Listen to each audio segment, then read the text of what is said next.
ब्रह्मश्री पत्री जी, स्वर्ण मैम, हमारे सुधीर सर, आप सभी को आत्मबंधन प्रणाम। रायपुर से हमारे जो जैन सर हैं, जिन्होंने कमला राव मैडम के साथ मिलकर ब्रह्मश्री पत्री जी की तेलुगु में जो भगवद गीता थी उसको हिंदी में ट्रांसलेट करने के कारण हमें इसका लाभ मिल पा रहा है। धन्यवाद सर। आत्मबंधन।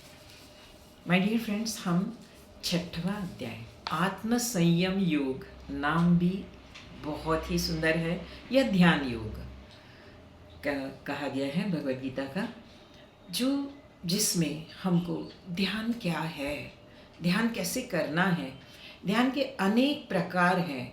एक प्रकार हमारा आनापान सती ध्यान भी इसमें आया है, और ध्यान से क्या फ़ायदे हैं बहुत ही सुंदर तरीके से भगवद गीता ने वर्णित किया है।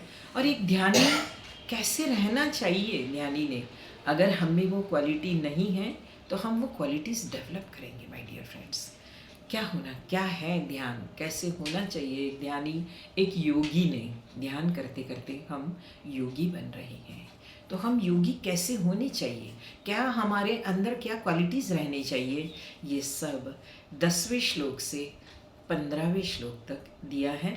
उसमें कि हम 3 या 4 श्लोक, 3 श्लोक ज़्यादा अच्छे से देखेंगे, 4था श्लोक को जस्ट टच करके निकलेंगे आगे। 10वां श्लोक है, योगी युंजित सततम आत्मानं रहसि स्थित एकाकी यत चित्तात्मा निराशीर अपरिग्रह। योगी युंजित मतलब जुड़ा हुआ। योगी कौन है? जो जिसको रहता है संसार में, मगर संसार में रमता नहीं है। न रमते बुधम। बुद्ध पुरुष एक योगी को संसार ठीक है, कर्तव्य कर्म करेगा, सब करेगा। हमारे डॉक्टर राधा कृष्णन जो थे, जो प्रेसिडेंट थे एक समय भारत के, उन्होंने भगवद गीता को इंग्लिश में ट्रांसलेट किया है। उन्होंने कहा कि भगवद गीता में योगी कैसा रहता है? Disconnected, disinterested. डिस्कनेक्टेड, संसार में रहते हुए संसार से थोड़ा सा ऊपर उठ के जीता है। जैसे हमारी मीरा कहती है, भवसागर सब सूख गयो है, फिकर नहीं मोहे तरनन की। ये भवसागर मेरे लिए पानी की तरह गीला है ही नहीं, तो तरनन की मुझे कोई फिक्र नहीं है, क्योंकि ये सूख गया है। मतलब अंदर से जो आसक्ति का गीलापन था ना, वो निकल गया है।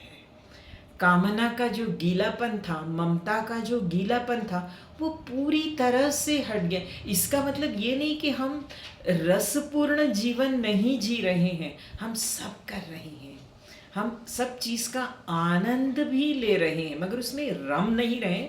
फॉर एग्जाम्पल, एक व्यक्ति था, उसके घर में मेहमान आए थे और सब लोग खाना खा रहे, सब लोग घर की जो गृहिणी थी उसको प्रेस कर रहे कि आज खाना बहुत अच्छा बना है, ये है वो है। तो उस व्यक्ति, उस गृहिणी ने उस अपने हस्बैंड को भी पूछा, क्या हो गया आज आप चुप हो, बोले नहीं कि खाना कैसे बना है? तो बोले हाँ ठीक, अच्छा बना है, मगर पिछले संडे ज़्यादा अच्छा बना था। माय डियर फ्रेंड्स, अभी भी पिछले संडे का खाना जो दिमाग में बैठा है, ये है रमते बुध, ये है रमना उस चीज़ में। हो गया, उस संडे खाए छोड़ दिए, आज फिर से जो बना है उसको प्रेस करो, सामने वाले ने जितना मेहनत किया है, और आगे बढ़ो। ये है एक योगी का काम। तो उसमें वो रमता नहीं है। योगी युंजित सततम आत्मानम रहसि स्थित, वो हमेशा क्योंकि उसके कारण, आत्म तत्व में स्थिर रहने के कारण, वो मन, शरीर, मन, बुद्धि, ये तीनों से बाहर निकलता है। माय डियर फ्रेंड्स, और ये है योगी, ये है एक ध्यानी की क्वालिटी। अगर हम ध्यान करने के बाद भी नॉन ध्यानियों के साथ हम रम रहे हैं, हमको आनंद आ रहा है, हमको मज़ा आ रही है उनके साथ, तो हमें ध्यान बढ़ाना बहुत ज़रूरी है। कहीं ना कहीं हमें अभी तक वो ध्यान में जो आनंद आना चाहिए ना, वो नॉन ध्यानी लोगों में आ रहा है अभी भी। ये इसका मतलब हम वहाँ गहराई तक पहुँचे ही नहीं हैं। तो हमें ध्यान बढ़ाना है, और आनंद हमें उस उन्नत आत्मा के साथ, उस परमात्मा के साथ, उस स्टे कनेक्टेड, केवल वही रहना। कुछ भी हम कर्म करेंगे दिन भर में, क्या सच में मैं इस कर्म से उस रास्ते पर ही हूँ ना, कहीं डिस्ट्रैक्ट तो नहीं हुआ हूँ? थोड़ी सी भी मेरे से गलती हो गई तो जब मैं ध्यान में बैठूंगा, अंदर वो बैठा है बाबा, वो याद दिलाएगा कुछ भी करने से। तो या तो सामने वाला कुछ भी कहे, कुछ भी करे, या तो मौन में रहो, या तो कुछ बोलो मत, और जितना हो सके एक बार समझाओ, ये ऐसे नहीं ऐसे करना है, समझे ठीक नहीं, बाबा तेरे कर्म तेरे साथ, अपने रास्ते पर चलो, अपना फोकस्ड, अपना मार्ग बिल्कुल दृढ़ रहो। युंजित सततम आत्मानम रहसि स्थित एकाकी यत चित्तात्मा। एकाकी मतलब अकेला से भी एक भी नहीं, बुद्ध कहते हैं शून्य स्थिति, अकेले भी नहीं, मैं सिर्फ बीइंग, मैं हूँ ये भी नहीं हूँ, ये जो स्थिति है ना, ये एक छोटी सी कहानी बताती हूँ। एक सूफी संत थे रूमी करके, उनसे भी आगे हमारे यहाँ के जो संत हैं वो आगे निकल गए। रूमी की कहानी है कि एक इसमें कुटिया में एक संत बैठे रहते हैं और एक शिष्य मिलने आता है उनको बहुत दूर से, और दरवाज़ा खटखटाता है। तो वो पूछते हैं कौन? तो वो बोलता है मैं। कुछ नहीं बोलते, दरवाज़ा खोलते ही नहीं। फिर उनके शिष्यगण जो बाहर रहते हैं वो बोलते हैं कि थोड़ा सा चिंतन ध्यान करके आओ और फिर वापस आ जाओ गुरुजी के पास। तो ठीक है बोलते हैं। तो वो 2-3 उनको समझ में आता है, शिष्यगण कुछ समझाते हैं, फिर ध्यान वगैरह करते हैं। बाद में जब आते हैं तब वो फिर पूछते हैं संत कि कौन? तो वो बोलते हैं तुम। रोमी जो था उसने कहा कि ये उत्तर सही था, मगर हमारे वेद, हमारे उपनिषद, हमारे जो पुराण है वो कहते हैं ये भी उत्तर सही नहीं है, क्योंकि तुम में मैं भी आ गया। तीसरी बार उसको फिर एक बार भेजा गया, और फिर वो तीसरी बार जब आया सद के, तब मौन में रहा। अंदर से पूछा गया कौन? मैं नहीं, तुम नहीं, कोई नहीं, केवल अस्तित्व है, केवल अस्तित्व, केवल आत्मतत्व, वो सब में एक है। तब उस संत ने उसको अंदर लिया। इस प्रकार माय डियर फ्रेंड्स, हमारा आप सब एकाकी रहेंगे। एक हूँ, मैं भी नहीं। जब तक मैं हूँ ना, तब तक मैं अपना अस्तित्व बनाए रख रहा हूँ, वो अस्तित्व भी नहीं। इसीलिए कहा जाता है, हमारे पत्री जी भी कहते हैं कि हमको प्रकृति के साथ रह के, प्रकृति के अंदर जब हम ध्यान करते हैं तो होता क्या है, हमारा ये मैं अगर हमको मिटाना है ना, तो प्रकृति के साथ ध्यान करने में बहुत मदद मिलेगी। क्योंकि प्रकृति, देखिए, आप आए, प्रकृति हर्षित हुई, ऐसे कुछ नहीं है। प्रकृति हिमालय है कहो, या एक आध पर्वत कहो, या पेड़ कहो, वो जहाँ था जैसे था वैसे ही है। आप आए, आप जाए, उसको कोई फर्क नहीं पड़ता। तो धीरे धीरे हमारा इग्नोरेंस हम करने लगते हैं कि सही, कोई इंसान भी अगर हमको ऐसे इग्नोर करे, आए जाए, तो हमको प्रकृति के साथ रहते रहते वो आदत हो जाएगी। ये क्यों लगता है? हमारा अहम है कि मैं हूँ ना, मैं गया तो भी उसने मुझे नोटिस तक नहीं किए, मेरे से बात तक नहीं की। तो ये मैं अगर हटाना है, तो पत्री जी भी कहते हैं कि प्रकृति के साथ ज़्यादा से ज़्यादा ध्यान करो। क्योंकि प्रकृति दिखाती है कि वृक्ष कितने सालों से हैं, तुम तो अभी आए अभी चल दोगे। इतने सालों से रहते हुए, और उनको देखने के लिए भी हमको ऊपर देखना पड़ता है, हम अपने लेवल तक नहीं देख सकते उनको। मतलब हम कितने छोटे हैं उनके सामने, ये प्रकृति हमेशा दिखाती है, मगर हम नोटिस नहीं करते। माय डियर फ्रेंड्स, ध्यान में आने से छोटी छोटी चीज़ों को प्रकृति के साथ हम एक हो जाते हैं, जिसके कारण हम नोटिस करने लगते हैं। और इस प्रकार एकाकी यत चित्तात्मा निराशी अपरिग्रहा। निराशी मतलब निराश नहीं, वो करता सब है, वो रसपूर्ण जीवन। हमारी मैडम देखो कितनी उत्साहित रहती है हर चीज़ में। कभी आपने उनको एक आध बार हम निराश हो जाते हैं, वो पूछती भी है क्या हो गया, आज एनर्जी डाउन क्यों है, मगर उनको मैंने कभी डाउन नहीं देखा। हमेशा जैसे कृष्ण जी रहा था ना, हमेशा रसपूर्ण, हमेशा हर्षित होते हुए। ये है एनलाइटन पर्सन, ये है ध्यानी, ये है योगी। माय डियर फ्रेंड्स, निराश नहीं रहता, उसको किसी से आशा नहीं रहती, उसके कारण वो खुश रहता है। हम कुछ कुछ दिमाग में लेके जीते हैं, इसीलिए फिर वो पूरा नहीं हुआ, फिर निराश होते हैं, वो उनमें नहीं रहता। निराशी का और एक छोटा सा उदाहरण देती हूँ। जैसे कोई आशा नहीं, निराशी मतलब स्वामी विवेकानंद अभी स्वामी जी बने नहीं थे, बहुत छोटे थे। नरेंद्र, मैंने पहले भी कहा, नरेंद्र का जीवन ऐसा रहा कि वो बहुत, जब उनके पिताजी थे तब वो बहुत नामी वकील थे, अंग्रेज़ों के इसमें वो नौकरी करते थे। उस समय माय डियर फ्रेंड्स, 100-125 साल पहले की बात है, 4 रुपये 5 रुपये अगर तनख्वाह रही ना तो एक महीना बहुत आराम से निकल जाता था। उस समय उनके पिताजी को 1200 रुपये तनख्वाह मिलती थी। मतलब उस कैसे स्टेटस में जीने की उनकी आदत थी, सोचिए लाइफस्टाइल क्या था। मगर पिताजी जाने के बाद, जैसे मैंने एक बार और कहा था कि सुबह का खाना मिलने के बाद शाम का मिलेगा कि नहीं, और नरेंद्र अगर कहे, माँ नरेंद्र को खाना खिलाने के कारण खुद भूखी रहती थी, और नरेंद्र बोलता था नहीं माँ मैं दोस्त के पास खा के आया हूँ, और फिर देखता था माँ पेट भर खाना खा रही है। ये स्थिति आ गई थी माय डियर फ्रेंड्स। उसके बाद रामकृष्ण बुलाते थे, नरेंद्र आ जाओ आ जाओ, मगर आते थे और फिर बोलते थे कि नरेंद्र तुम ध्यान करो, 3 घंटा 4 घंटा ध्यान करो, तो ध्यान करते। एक बार रामकृष्ण ने कहा, ध्यान में बैठते हो ना, माँ से मांगो मुझे नौकरी दो करके, अच्छी करके। बोले हाँ आज ज़रूर मांगूंगा। ध्यान में बैठे, उठ के आए तो बोले मांगा माँ से? नहीं, ध्यान में बैठने से माँ से क्या मांगू? माय डियर, निराशी इस प्रकार ध्यान के लिए होना चाहिए। मेरी तबीयत ठीक हो, मेरा ये, अरे बाबा वो सब हो ही जाएगा। आपके शरीर की ऊर्जा बढ़ रही है, सब हो जाएगा।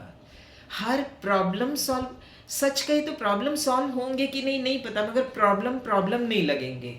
ये एक ध्यानी का ये रहता है, क्योंकि एक अलग सी दुनिया में ही वो जीता है।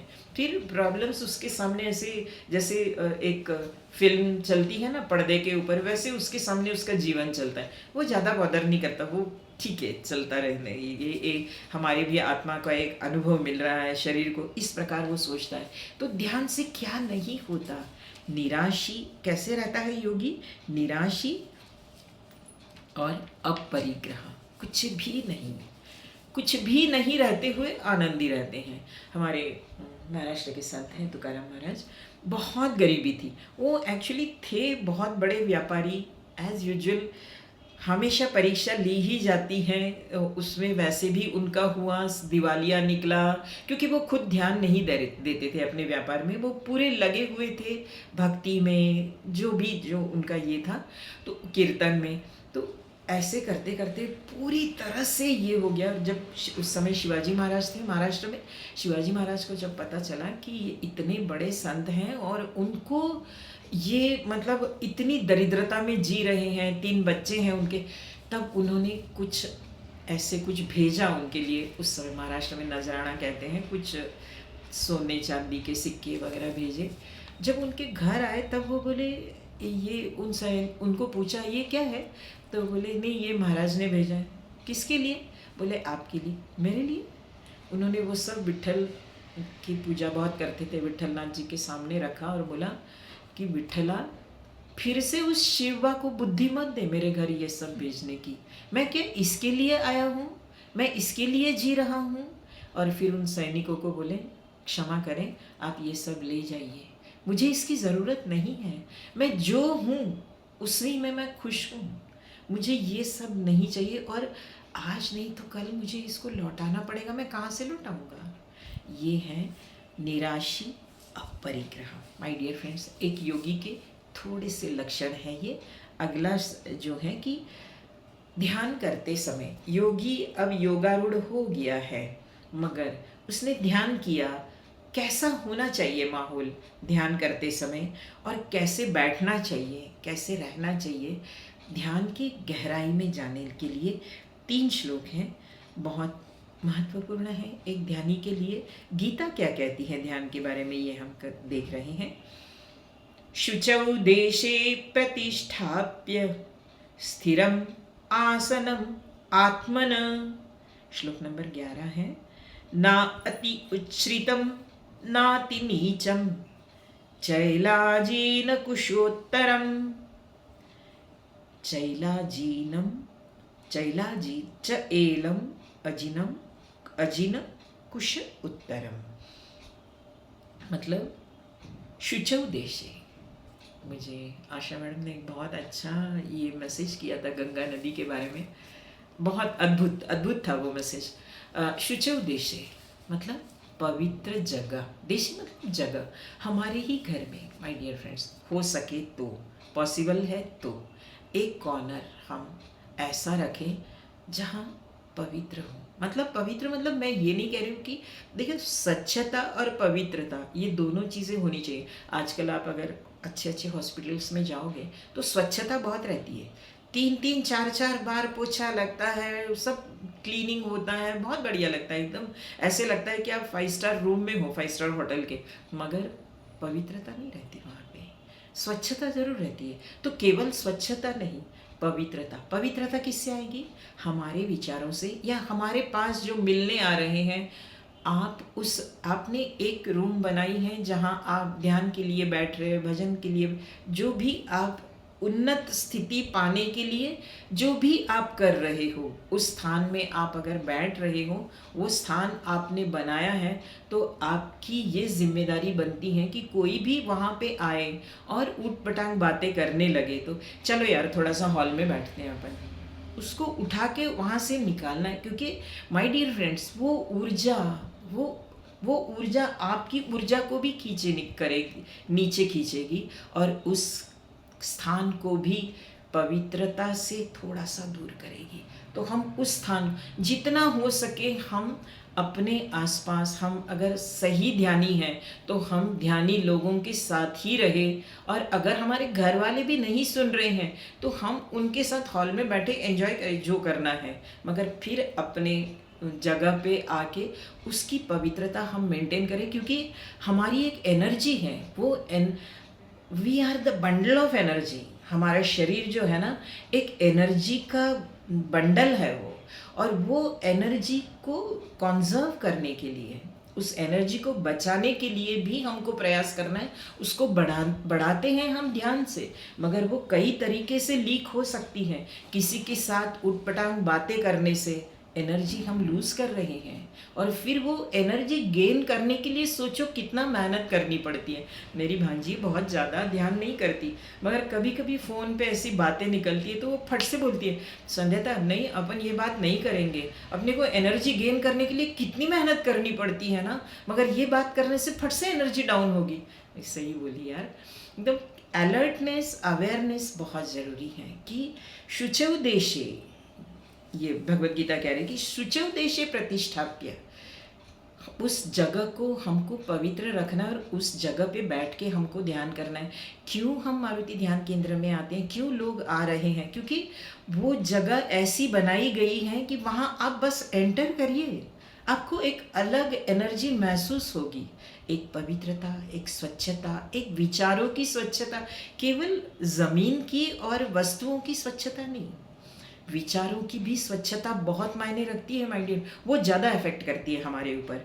शुचौ देशे प्रतिष्ठाप्य, ऐसे जगह जगह हमारे PSSM ने सेंटर्स इसीलिए बनाए गए हैं कि अगर आपके घर में आप मेंटेन नहीं कर पा रहे हो, या तो घर वालों का डिस्टर्बेंस है, घर वाले बाकी मेंबर्स जोर जोर से TV लगा के बैठे हैं, आप नहीं ध्यान कर पा रहे हो, उठ के एक सेंटर में आ जाओ। आप हर मोहल्ले में, गली कुचे में छोटे छोटे सेंटर्स बने हुए हैं।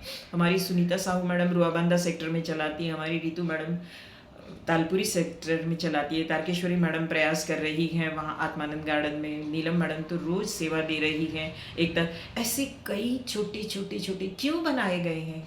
शुचौ देशे प्रतिष्ठाप्य, आपकी जो एनर्जी है वो और बढ़े, और एनर्जी डिसिपेट ना हो, वो लीक ना हो, इसका भी साधक ने ख्याल रखना चाहिए कि हमारे केवल पैसा कमाने से धन नहीं बढ़ेगा।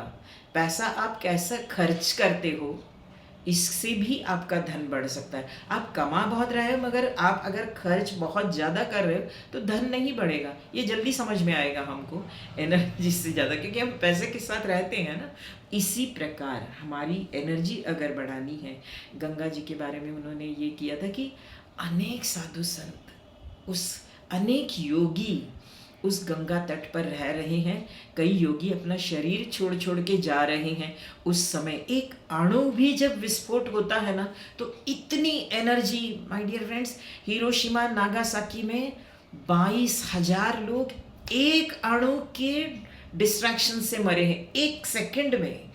मतलब कितनी एनर्जी बाहर निकलती है। तो ये जो इतनी एनर्जी को संगठित किए हुए ये योगी हैं, हिमालय के तट पर रहते, ये जब अपनी शरीर को त्याग कर जाते हैं, क्या आपको नहीं लगता एनर्जी उनके शरीर से भी बाहर पड़ती रहेगी? और वो पूरी एनर्जी है ना गंगा तट पे, जिसके कारण गंगा को पवित्र माना जाता है। बाकी नदियाँ भी अपनी जगह पवित्र हैं, मगर गंगा को ज़्यादा पवित्र माना जाता है, क्योंकि आप जहाँ देखो वहाँ पे आश्रम, साधु संत रहते हैं और उनकी अपनी एनर्जी, जिसके कारण एक ऑरा उनका, वो अगल बगल के शुचौ देशे पवित्रता निर्माण कर रहे हैं। और हम भी जब उस एरिया में जाते हैं तो हमको अपनी एनर्जी उन्नत क्यों, 50 करोड़, कल ही मैं सुन रही थी न्यूज़ में, 50 करोड़ लोग कुंभ में जाके आए हैं, डुबकी लगा के आए हैं अपनी एनर्जी बढ़ाने के लिए। माय डियर फ्रेंड्स, शुचौ देशे प्रतिष्ठाप्य स्थिरम आसनम आत्मना। आसन स्थिर हो, ठीक है, पैर दर्द दे रहे थोड़े बहुत ये हो, मगर जहाँ बैठे हो वहाँ बाह्य आसन अस्थिर, हम खुद को टटोले। जिस दिन हम अंदर से गड़बड़ रहते हैं ना, उस दिन हमारे पैर, हम आराम से बैठ नहीं पाते। फर्स्ट 10 मिनट्स हमको आसन लगाने में ही जाते हैं, होता है ये। इसीलिए मन को स्थिर रखो। अंतःकरण चतुष्टयम्, मन बुद्धि चित्त अहंकार, इन चारों को अभी मतलब अपने मन को समझाओ कि मैं अब ध्यान में बैठ रही हूँ, अब मुझे आराम से बैठना है, आसन स्थिर करना है, मैं एक पवित्र जगह पर जा रही हूँ। आप जिस भी ध्यान केंद्र में जा रहे हो वहाँ मैं बैठूंगी, मैं ध्यान, मन को, जो ओशो हमेशा बोलते हैं, मन को अगर आप समझाओगे ना, उसकी हिम्मत नहीं है आपके ऊपर राज करने की। वो तो सीधा बोल देते, मन को बोलो बकवास बंद कर।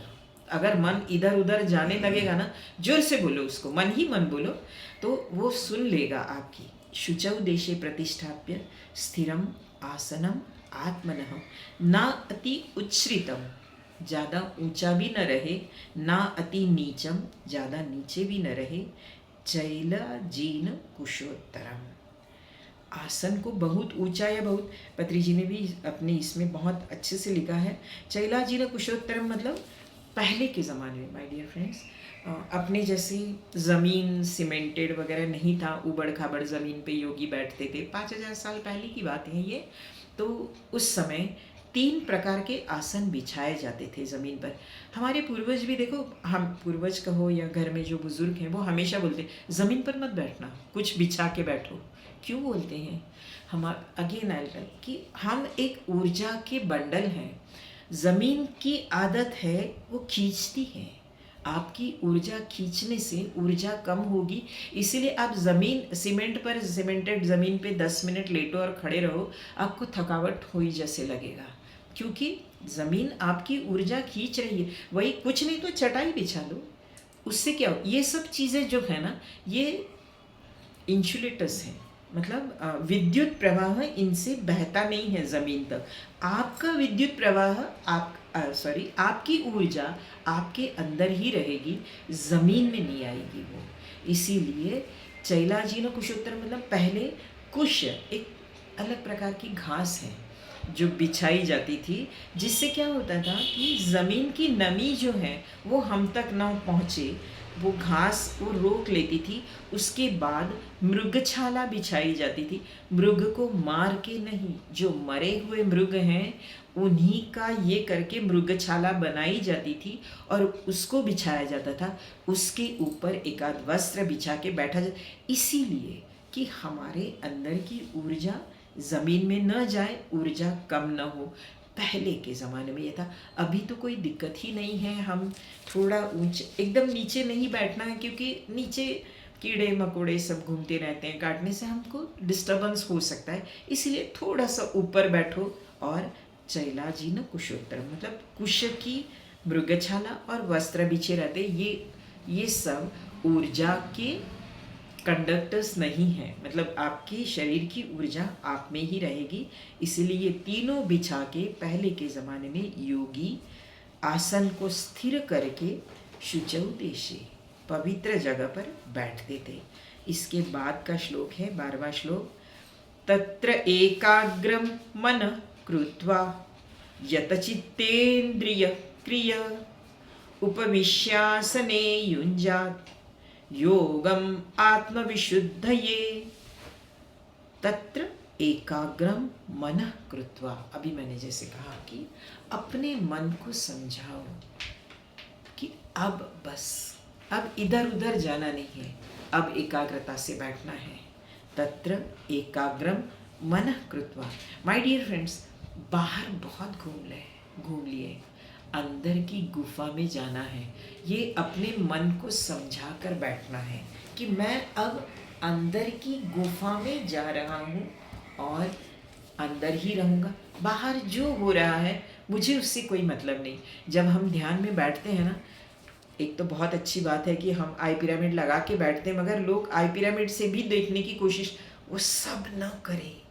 जो हो रहा है बाहर होने दो ना। क्या करना है हमको एकाकी रहना है, हमको अकेले में रहना है, मतलब पूरी तरह से अकेले उस गुफा में जाना है, क्योंकि हमको ध्यान की गहराई में उतरना है। तो हम पूरी, कोई आए जाए, दरवाज़ा खुले न खुले, मैं आज ये सुनने के बाद आज जब ध्यान में बैठी तब बिल्कुल आँख जैसे दोनों ये चिपके हैं ऐसे बैठी थी, बिल्कुल नहीं। मतलब मैं बोली अगर हमने ये पढ़ा है और सच में हम ये करते हैं, ध्यान में बैठे बैठे कभी दरवाज़ा बजा तो आहट से ये करते हैं, कौन आया, कौन, क्या करना है, क्या करना है मुझे, मैं अब ध्यान में बैठा हूँ, मुझे अभी मतलब केवल उस आत्मा तत्व से है, उस परमात्मा तत्व से, इस जगत से नहीं। कम से कम ये 2-3 घंटे तो नहीं, क्योंकि बाद में तो मैं इस जगत में रह रहा हूँ तो मुझे इसके लिए कर्तव्य कर्म सब करना है, मगर ये 3 घंटा 2 घंटा ये केवल मेरे हैं, केवल मेरे। और इसमें मैं किसी को, माय डियर फ्रेंड्स, जब तक हम नहीं चाहेंगे ना, बाहर की दुनिया हमारे अंदर नहीं आ सकती। हम खुद ले रहे हैं उसको अंदर, और फिर हम बोल रहे हैं यार ये ऐसा कर रहा है, वो कोई कुछ नहीं कर रहा है, हम खुद ले रहे हैं इसको। आप जब तक नहीं चाहोगे आपको कोई डिस्टर्ब नहीं कर सकता। आप खुद डिस्टर्ब हो रहे हैं दूसरे के कारण, और आप दूसरे पर आरोप लगा रहे, उसमें नुकसान किसका है, हमारा ही है ना। उस सामने वाले व्यक्ति का तो कोई फर्क ही नहीं पड़ता। तो तत्र एकाग्रम मनः कृत्वा यतचित्त इंद्रिय क्रिया, चित्त को भी स्थिर करके बैठना है। बिल्कुल एक छोटी सी कहानी बताऊं। यतचित्तेंद्रिय क्रिया पर जापान में हमेशा भूकंप आते रहते हैं। तो एक बाईजीत करके एक सूफी संत थे, उनके पास एक अमेरिकन स्टूडेंट आया था, 12 साल उनके साथ रहा वो योग सीखने के लिए, ध्यान सीखने के लिए। और 12 साल रहने के बाद जब वो तैयार हो गया वो स्टूडेंट, और उसके साथ कुछ एक ग्रुप भी था, ये सब पूरा ग्रुप उन बाईजीत के साथ थे। बाईजीत अभी ये लोग सब जाने वाले थे, तो बाईजीत ने उन्होंने कहा कि आज पार्टी हो जाए, तो बाईजीत कहे ठीक है। तो एक होटल में वो लोग गए, 2nd फ्लोर पे होटल था, और सब बैठे थे आराम से, कुछ डिस्कशन हो रहा था। उतने में भूकंप जापान में आते ही है, उतने में भूकंप आया। सब उठ के, वहाँ पे ऐसे कुछ सिक्योर्ड जोन भी बनाए हैं सरकार ने कि भूकंप आने से आप वहाँ जाओगे तो उसकी तीव्रता उतनी महसूस नहीं होगी। तो सब लोग वहाँ भागे, बाईजीत बैठे हुए थे। तो सब ये करके वापस आए। जब भूकंप की तीव्रता कम हुई, सब भूकंप चला गया, उसके बाद सब वापस आए। और फिर बाईजीत ने पहले जो डिस्कशन चल रहा था उसी को आगे बढ़ाने की कोशिश की। तो उन स्टूडेंट्स ने कहा रुको रुको रुको, हमको एक चीज़ पूछनी है आपसे। तो बोले बताओ। तो बोले हम तो सब भूकंप आने से भागे अपनी जान बचाने के लिए, आप नहीं गए? भाई जी जोर से हंसे। तो वो लोग बोले आप हंस क्यों रहे? बोले हाँ मैं भी गया, आप सब बाहर भागे, मैं अंदर की गुफा में गया। ये है माय डियर फ्रेंड्स ध्यान। युंजित सततम आत्मनः, युंजित मतलब जुड़े रहना, कि कुछ भी हो, मेरा जो शरीर का जो होना है हो, मुझे तो आत्म तत्व के साथ रहे। कठिन से कठिन स्थिति भी आए उसमें भी अंदर जाना है। तो तत्र एकाग्रम मनः कृत्वा यतचित्तेन्द्रिय क्रिय उपविश्यासने युञ्जात् योगम आत्म विशुद्धये। क्रियाओं को वश में रखते हुए, जैसे अभी मैं बायजूद के बारे में, एकाग्र करके अंतःकरण की शुद्धि के लिए, माय डियर फ्रेंड्स, हर्ष बार बार इस पे स्ट्रेस दिया जा रहा है। अंतःकरण की शुद्धि मतलब मन, बुद्धि, विचार, शरीर, ये सब की शुद्धि इन द सेंस सिर्फ नहाना धोना पवित्रता नहीं, वो सब बहुत अलग चीज़ है। केवल शरीर का शुद्धि नहीं, मन की शुद्धि जरूरी है। विचार सही चाहिए, हमारे बुद्धि सही विचार करनी चाहिए। सो क्रियाओं को वश में रख, इंद्रियों की क्रियाओं को। कि फिर एक छोटी सी कहानी बताऊं। दो शिष्य थे एक गुरु के, दोनों भाई थे, और एक दिन जा रहे थे, पूरा शॉपिंग वगैरह करके अपने आश्रम में जा रहे थे। जाते समय बहुत अंधेरा हो गया, बारिश आने लगी। तो छोटा भाई बोला कि वो जो कुटिया दिख रही है ना, वहाँ देख उजाला लग रहा है, अपन आज रात को वहीं बैठ जाते हैं। अपने बड़े भैया को बताया। तो बड़े भैया बोले तेरे को पता है? मुझे पता है, वो कुटिया जो है ना वो वेश्या की है, तो वो मतलब अपने रहने लायक नहीं है। वो बोले यार मगर अभी तो दूसरा कुछ दिख भी नहीं रहा है, अंधेरे में क्या होगा नहीं पता, पूरा जंगल है, जो भी हो एक रात गुजार लेंगे। बड़ा भैया बोला मैं नहीं जाऊँगा, मैं ये हूँ मैं वो हूँ, ऐसी जगह पे मैं नहीं। बोले मेरे को तो जान बचानी है, मैं जाऊँगा। छोटा गया वहाँ पे, बड़े ने आगे निकला, कहीं उसको एक मंदिर का थोड़ा सा ये दिखा, वो वहाँ रुका। छोटा वाला रह जरूर वहाँ था, मगर शाम हो गई, रात ज़्यादा हो गई, तो वो तो विशाल ही था। वहाँ पे फिर म्यूज़िक बजना वो सब शुरू हो गया। बोले यार कहाँ फंसा हूँ आज रात को मैं। सही बोले, बड़े भैया के साथ निकल जाता ना तो मैं मस्त कहीं, कम से कम इससे तो बचता। और फिर वो जोर जोर से अपना जो कुछ उसका जप था वो उसने शुरू किया। बड़े भैया जो थे मंदिर में थे, मगर सोच रहे थे कि छोटे भैया वहाँ पे क्या करते रहेंगे, कितने मज़े में रहेंगे, क्या उनको मतलब संगीत सुन रहे हैं। माय डियर फ्रेंड्स, हम शरीर से कहाँ है इम्पोर्टेंट नहीं है, मन से कहाँ है इम्पोर्टेंट है, विचारों से हम कहाँ है इम्पोर्टेंट है। अंतःकरण की शुद्धि बहुत ज़रूरी है। जब तक अंतःकरण शुद्ध नहीं है, या तो ध्यान से वो शुद्ध होगा, ध्यान में गहराई में उतरना जरूरी है। ध्यान करते करते करते अंतःकरण को शुद्ध हो जाएगा, और फिर अंतःकरण को शुद्ध होने से मन का एकाग्रता निश्चित है। इसीलिए पत्री जी आनापान सती ध्यान को क्यों ये करते हैं कि प्राण जो है, प्राण वायु मतलब सांस जो है, उसकी तरफ ध्यान देने से मन अपने आप शांत होगा, और फिर धीरे धीरे अंतःकरण, बुद्धि, मन बुद्धि, शरीर तो हमारा शांत, हम बैठे हैं तो शरीर शांत हो ही गया है, मन बुद्धि। इसी प्रकार अंतःकरण की शुद्धि ध्यान करते करते हो जाएगी, या तो अंतःकरण शुद्ध करके ध्यान में बैठो, दोनों कुछ भी अगर नहीं है, ध्यान करते करते आनापान सती ध्यान इतना आसान है, हमारी अंतःकरण की शुद्धि अपने आप होती है। हमने ये अनुभव किया है, पूरी तरह से नहीं हुई है मगर हो रही है, उस मार्ग पर हम हैं, और हो सकता है बहुत बहुत ही आसान ध्यान से अगर ये अंतःकरण की शुद्धि हो रही है, मन एकाग्र हो रहा है और हम उस परमात्मा तत्व तक पहुंच रहे, तो क्या बुरा है माय डियर फ्रेंड्स, क्यों न करें हम ध्यान। इसीलिए ध्यान जरूरी है। अगला श्लोक देखें, एक बार ये श्लोक फिर से पढ़ती हूँ क्योंकि थोड़ा सा इसमें बड़े बड़े शब्द हैं। तत्रैकाग्रं मनः कृत्वा यतचित्तेन्द्रिय क्रिया उपविश्यासने युञ्जात् योगम आत्मविशुद्धये। योग से आत्मा तो शुद्ध है ही, मगर अंतःकरण चतुष्टय, अंतःकरण शुद्ध होता है। अब योग करते समय, ध्यान करते समय, समाधि में हमें बैठना कैसे है।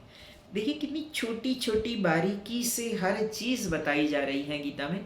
आगे आप चलोगे तो हमें भोजन कैसे करना है, सात्विक भोजन क्या है, राजसी भोजन क्या है, तामसी भोजन क्या है, कैसे भोजन करना है, ये तक बताया गया है माय डियर फ्रेंड्स। तो भगवद गीता कहती है, समम काय शिरो ग्रीवम धारयन अचलम स्थिर संप्रेक्ष नासिकाग्रम स्वम दिशश्चान अवलोकयन समम काय शिरो ग्रीवम। एक बार मैम ने भी बताया था कि जब आप ध्यान में बैठते हो शुरू में, तब गर्दन और हमारा जो पीठ है उसको थोड़ी देर सीधा करके बैठिए, क्योंकि जब हम शुरू में ध्यान में बैठते हैं धीरे धीरे मन शांत होता है और विश्व की एनर्जी हमारे में आ रही है, वो सहस्रार से आती हैं।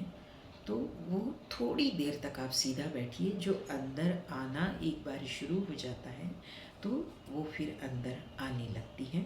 इसीलिए समम काय शिर ग्रीवम, शिर मतलब सिर, ग्रीवम गला, काय हम सीधे ही बैठे हैं, सम में रहे, धारयन अचलम सिर, इस सब की धारण, इस सब को धारण करके स्थिर होकर, अचलम स्थिर, संप्रेक्ष्य। भगवद गीता का ये है कि आप आनापान सती ध्यान, हमने प्राणापानौ समौ कृत्वा, ये हमने वो श्लोक पत्री जी ने लिया नहीं, शायद लिया भी था, चक्षु चैवांतरे, यस 27-28वां जो श्लोक था 5वें अध्याय का, वो हमने लिया था। प्राण अपान को लेते हुए ये करना है। तो अभी यहाँ बता रहे हैं कि संप्रेक्ष नासिका ग्रमस्वम दिशश्चान अवलोकयन। संप्रेक्ष अर्धोन्मिलित, मतलब आप जब आंखें पूरी खुली रखें, हम भी ये आनापान सती में भी हम कहते हैं कि आंखें बंद करिए, ताकि ऊर्जा जो हमने पाई है ध्यान से, या हमारे शरीर के अंदर जो ऊर्जा है वो ऊर्जा बाहर ना निकले, वो शरीर के अंदर ही रहे। यहाँ बोला जाता है कि आँखों को थोड़ा सा बंद, अर्धोन्मिलित रखते हुए नासिकाग्र पर ध्यान दे।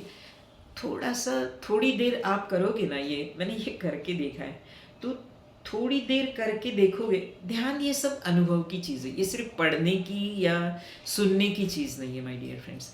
करने से आपका जो आज्ञा चक्र है ना, उसमें हलचल जल्दी शुरू हो जाती है। ऑलरेडी जो ध्यानी हैं वो आज्ञा चक्र तक पहुंच ही गए हैं, जो ध्यान में गहराई से गए हैं, उनको ये सब करने की ज़रूरत ही नहीं पड़ती। और वो आना ऑलरेडी वो इस जन्म में इस स्टेज पर आ चुके हैं, तो उनको ज़रूरत नहीं है। मगर जो शुरू में कर रहे हैं, जिनको आज्ञा चक्र अपना ये करना है, उन्नत करना है, आज्ञा चक्र को खोलना है वगैरह, जो कुछ मैंने तो पहले ही कहा, भगवद गीता कहती है ध्यान के लिए करना है, ध्यान समाधि के लिए करना है, कुछ पाने के लिए नहीं कि हमको आज्ञा चक्र खोलना है। फिर ये सब के लिए अगर ध्यान करोगे तो वहीं फंसे रहोगे, उन्हीं सिद्धियों में हम फंसे रहेंगे, फिर आगे नहीं बढ़ सकते माय डियर फ्रेंड्स। ये सब उसने भेजे हुए खिलौने हैं, हमने कितना खिलौने में रमना है। जैसे एक बच्चा, मैं हमेशा उदाहरण देती हूँ, एक बच्चा रहता है, बहुत रोने से माँ क्या करती है, कभी उसको गाड़ी देगी, कभी मोबाइल ही देगी। बच्चा अगर रम जाए तो अच्छा है, मैं अपने काम निपटाऊँ। मगर चतुर बच्चा क्या रहता है, वो सबको फेंकेगा, माँ माँ माँ ही करेगा। वैसे हम और आप सब ध्यान में रहते हैं तो माय डियर फ्रेंड्स, केवल और केवल उस परमात्मा तत्व पाने के लिए, परमात्मा तत्व को पाने के लिए, आत्म तत्व को, आत्मज्ञान को पाने के लिए हम ध्यान करें। संप्रेक्ष नासिकाग्रम स्वम दिशश्चान अवलोकयन। ध्यानी के लिए बहुत ज़रूरी है इधर उधर देखते हुए, जे काम की चीज़ है ना उतनी तक ही दृष्टि रखो, बहुत ज़्यादा इधर उधर करने की ज़रूरत नहीं है, जिसके कारण क्या होगा, बाहर का पूरा जगत आप अंदर लोगे और फिर गड़बड़ी शुरू हो जाएगी। अंदर जितना हम एकांत में रहे, मैं एक दो बार बोली थी कि अकेले में मेला, मेले में अकेला। अकेले में मेला मतलब, और एक कहानी बताऊं, एक संत थे, और उनके पास एक शिष्य आया, तो उसने खटखटाया। संत ने जोर से अंदर से कहा, अकेले आओ। बोला, मैं तो अकेला हूँ। इनके शिष्यों को बोले, मैं तो अकेला हूँ ना यार, ये ऐसे क्यों बोल रहे हैं अकेले आओ? आपके गुरु का दिमाग तो ठीक है ना? तो बोले हाँ हाँ ठीक है, तुम समझ जाओगे क्या कहना है। गुरु का कहना है अकेले मतलब आपके अंदर बहुत लोग भरे हुए हैं, काका मामा ताई गुरु जी, बहुत कुछ, पत्नी बच्चे, ये सबको थोड़ा बाजू रख के आओ, ये उनका कहना है। इसीलिए आप ध्यान करो, अपने आप को अंदर अकेला करो और आओ। फिर वो एक 5-6 साल के बाद आता है, फिर खटखटाता है, अकेले हो? तब बोलता है हाँ। फिर वो खोलते हैं और बोलते हैं कि जब तक तुम्हारा ग्लास पूरा भरा हुआ है, मैं कितना भी डालूं अंदर जाएगा नहीं। जैसे एक फ्रांस के एक गुरु थे, जिनके पास एक प्रोफेसर थे। उनको ऐसे बहुत ये था कि ये जो गुरु है ना, वो बहुत तेजस्वी थे, लोग उनकी तरफ आते थे, वो जो बोले लोग सुनते थे। तो ये प्रोफेसर को लगा मेरी क्लास के बच्चे भी मेरे सुनते नहीं, इनकी तो पूरा फ्रांस मानता है, मैं भी इनके जैसा बनना चाहता हूँ। तो वो मतलब प्रोफेसर थे, पढ़े लिखे थे, तो आए एकदम, और वो थोड़ा सा ऐसे पहाड़ी पे रहते थे, तो वो आए उनके पास हड़बड़ी से। तो बोले बैठो बैठो। उन्होंने पहले बोले नहीं नहीं, मैं आत्म तत्व को जानने आया हूँ, मैं भी आपके से ऐसा बनना हाँ हाँ मैं भी जानता हूँ, बैठो तो बैठो। तो बैठाए और फिर बोले मैं चाय बनाता हूँ आपके लिए, आप चाय पीजिए। बोले मैं किस चीज़ के लिए आया हूँ और आप चाय पिला रहे हो मुझे? आप इतने निचले स्तर पे ऐसे सब आपका बिहेवियर रहेगा, मैंने कभी सोचा नहीं। वो हंसने लगे। तो बोले चाय तो पी लो, बाद में बात करते हैं। तो चाय का प्याली लाई उन्होंने और चाय लेके आए थर्मस में, और दोनों के उनके कप में चाय डाली उन्होंने, और चाय डालते रहे। बोले आपका सच में दिमाग खराब है, ये देखिए ना मेरा कप भर गया है तो भी आप चाय डाले जा रहे हो। बोले मुझे यही कहना है, अंदर इतने भरे पूरे आए हो ना, कहाँ से मैंने बोला हुआ जाएगा अंदर? पहले ध्यान करो, अपने आप को खाली करो, तब ये चाय की प्याली में जो चाय है ना, तब वो भरेगी, मैं जो बोल रहा हूँ वो जाएगा। इस प्रकार माय डियर फ्रेंड्स, हमको काया सिर गले को समान धारण करके स्थिर होके अन्य दिशाओं को न देखते हुए, अन्य दिशाओं को देखो मगर फोकस्ड देखो। मेरे अगर इसकी चीज़ है तभी देखो। जैसे प्रकृति में बैठे हो, प्रकृति को निहारो, वो भी ध्यान है। बाकी लोगों के गुण और दोष देखते रहोगे तो अंदर से लबालब भर जाओगे, फिर उसका कोई सोल्यूशन नहीं है माय डियर फ्रेंड्स। इस प्रकार हम और आप सब ध्यान करें, स्वाध्याय करें, सत्संग करें। ध्यान के लिए शुचौ देशे प्रतिष्ठाप्य स्थिरम आसनम आत्मनः नातिश्रुतं नाति नीचम तत्रैकाग्रं मनः कृत्वा। एकाग्र मन से यतचित्तेंद्रिय, अपनी इंद्रिय चित्त मन को स्थिर करके समम काय शिरो, थोड़ी देर के लिए कम से कम हम सीधा बैठ के फिर ध्यान करें, शांत होकर के अपने आप को समझा के कि मैं अब ध्यान में बैठ रहा हूँ। अपने मन को, अपने इंद्रियों को, अपनी बुद्धि को आदेश दो। वो सुनते हैं मगर हम उनके आदेशों के अनुसार चलते हैं तो वो, घर में एक आध बच्चा रहता है ना, पूरे घर को नचाता है, वैसे ही हम इन इंद्रियों के आदेशों से जब चलते हैं ना तो इंद्रियां भी खुश रहती हैं। कभी तो ये करके देखो कि हम इन इंद्रियों को आदेश दें कि अब शांत हो जाओ, अब मैं ध्यान में बैठा हूँ 24 घंटे से अगर आप 3 घंटा 4 घंटा जो भी बैठ रहे, 24 में से माइनस दैट घंटे मैं तुम्हारे साथ ही था, तुम्हारे साथ ही हूँ, तुम जो बोल रहे हो सुन रहा हूँ, मगर अब ये 4 घंटे मेरे हैं, तुमको मेरी सुनना है और मैं शांति से बैठना चाहता हूँ। इंद्रियों को बोलो, मन को बोलो, बुद्धि को बोलो, बैठते हैं, होता है ध्यान। मैंने भी ये किया है, ये होता है। मगर हम जो है ना, हमारा क्या है, थोड़ा दरवाज़ा खुला, कौन है, थोड़ी आवाज़ आई, किसी ने पंखा ही ज़ोर से लगा, अरे आज ना जो एक और ध्यानी बैठा था ना उसने इतना ज़ोर से पंखा लगाया ना, वो पंखे की ही आवाज़ थी। अरे ये छोटी छोटी चीज़ों से अगर आप डिस्टर्ब हो रहे हो तो कैसे ध्यान होगा। ये सब बाह्य चीज़ें हैं। मैं अंतर, मेरा रास्ता, आपको जाना है दिल्ली, आप अगर बोलोगे कि यहाँ से मैं साउथ के रास्ते में ये है वो है, रहने दो ना साउथ के रास्ते में, आपको जाना कहाँ है, दिल्ली जाना है ना, तो आप उस रास्ते से जाओ ना। अपने को ये सब छोटी छोटी चीज़ों का अपने ऊपर इफेक्ट मत करने दो। बैठो, बैठना है, किसी ने एसी लगाया नहीं लगाया, गर्मी हो जैसे हो वहाँ बैठना है। ये कब होगा, अगर हम ये सब चीज़ों को इम्पोर्टेंस नहीं देंगे और केवल हम ध्यान करने के लिए आए हैं, ध्यान को हम प्राथमिकता देंगे, तब ये सब होगा। हम बाकी चीज़ों को प्राथमिकता देते रहेंगे ना, तो मन तो यही चाहता है आप उलझे रहो बेटा। तो हमको ध्यान को प्राथमिकता देना है। कैसे, ये सब हम स्वाध्याय से देख रहे हैं। ध्यान करना है, स्वाध्याय करना है, सत्संग करना है। आज बस इतना ही, शायद मैंने आज ज़्यादा समय लिया है, आप सभी के कारण मुझे गीता की सेवा का लाभ मिला है। धन्यवाद। Thank you very much.